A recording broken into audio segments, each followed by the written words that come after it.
Hello friends, how are you doing?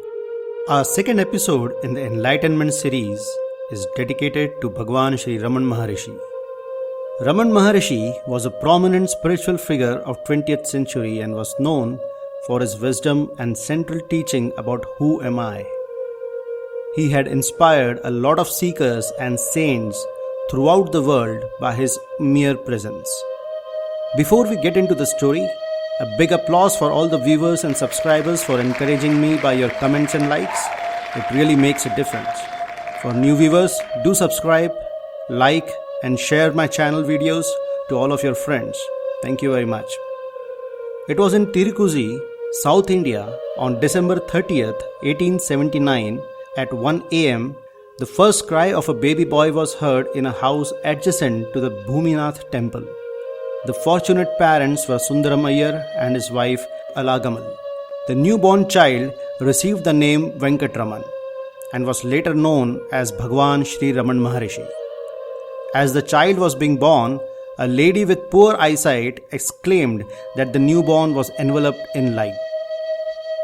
The turning point in Venkatraman's life came spontaneously in his 17th year in mid-July 1896. One afternoon, the youth, for no apparent reason, was overwhelmed by a sudden violent fear of death.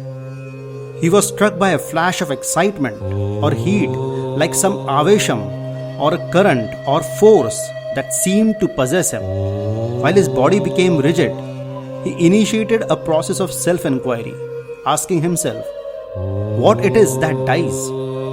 And he concluded that the body is dying, but his current or force remains alive, and recognized this current or force as his self, which he later identified with the personal God or Iswara. Later he remarked about this death experience as, all this was not a feat of intellectual gymnastics, but came as a flash before me vividly as living truth, which I perceived immediately, without any argument almost.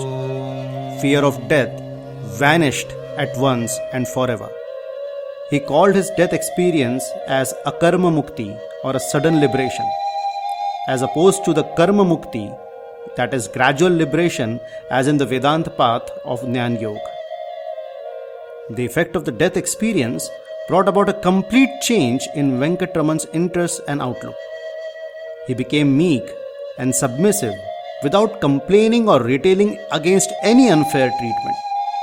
On August 29th, while working on a grammar assignment, Venkatraman suddenly realized the futility of it all, pushed the papers away, and sitting cross-legged, entered into deep meditation. His brother, Nagaswami, who was observing him, remarked caustically, "What use is all this to such a one?" Recognizing the truth of this brother's criticism, Venkatraman resolved to secretly leave home. He got up and left the house, making the excuse that he had to return to school. His brother gave him 5 rupees to pay his college fees, thus unknowingly providing funds for the journey. Venkatraman kept 3 rupees and left the remaining 2 rupees with the following parting note: "I have, in search of my father and in obedience to his command, started from here. This is only embarking on a virtuous enterprise. Therefore, none need grieve over this affair. To trace this out, no money need to be spent.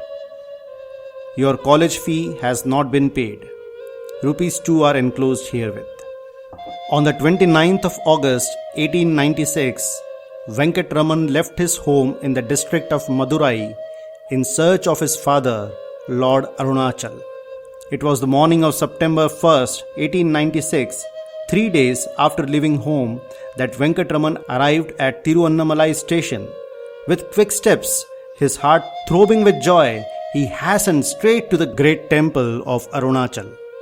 In mute sign of welcome, the gates of the 3 high compound walls and all the doors, even that of the inner shrine, stood open. There was no one else inside. So he entered the inner shrine alone and stood overcome before his father, Arunachal.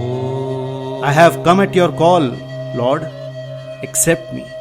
and do with me as you will. It is to be noted that Lord Arunachal had inspired and drawn Venkatraman to himself.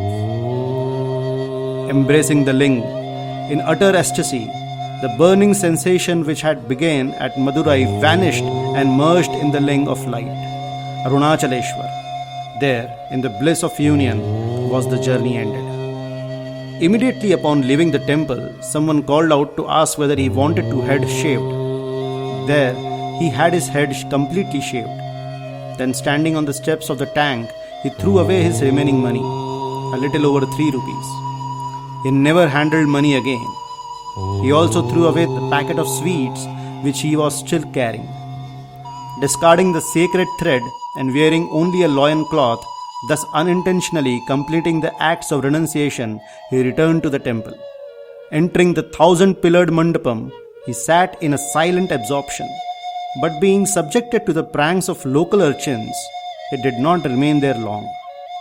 Sheshadri Swami, a revered ascetic who had arrived at Tiruvannamalai a few years earlier, attempted to protect Brahman Swami as he was now known. These efforts were still not very successful. In fact, at times they had the opposite effect. So Brahman Swami sought refuge in the Patal Lingam, an underground vault in the 1,000-pillared hall. The sun's rays never penetrated this cave, which was inhabited by ants and vermin. There, he spent days absorbed in such deep samadhi that he was unaware of bites of vermin and pests. So absorbed was he in meditation that he was completely oblivious when he was bodily carried out of the Patal Lingam vault to the Subramanyam shrine. For about 2 months, he stayed in the shrine, absorbed in samadhi, paying no heed to nourishment. Food had to be put into his mouth. He remained immersed in the effulgence of bliss, barely conscious of his body, not speaking nor moving, so that to onlookers it appeared to be the most intense tap. It was not really tap at all. He was simply ignoring the body he had ceased to need. He was already a jivanmukta, one liberated while alive, in unwavering consciousness of identity and the self, and had no karma left out to wipe, no further goal to attain. He was enlightened. This was the enlightenment story of Sri Raman Maharishi. Raman Maharishi was and is regarded by many as an outstanding enlightened being. He was a charismatic person and attracted many devotees, some of whom saw him as an avatar and the embodiment of Shiva. The quintessence of Raman Maharishi's teaching is found in a small booklet called Who Am I? This little booklet contains the first set of instructions given by Raman Maharishi. They are direct from his unique experience of self-realization. Raman Maharishi's main means of instruction to his devotees in order to remove their ignorance and abide in self-awareness was through silently sitting together with his visitors, using words only sparingly. Commenting upon this silence, Raman Maharishi said, "Silence is the true Updesh. It is the perfect Updesh. It is suited only for the most advanced seeker. The others are unable to draw full inspiration from it. Therefore, they require words to explain the truth. But truth is beyond the words. It does not warrant explanation. All that is possible is to indicate it." More information on Raman Maharishi can be found on the website https://www.shriramanmaharishi.org. I have put this link in the video description as well. I hope you liked the story. If yes, do like, share and subscribe to the channel. Until the next content, stay blessed, be happy. Thank you very much to be a part of this channel's journey. Thank you.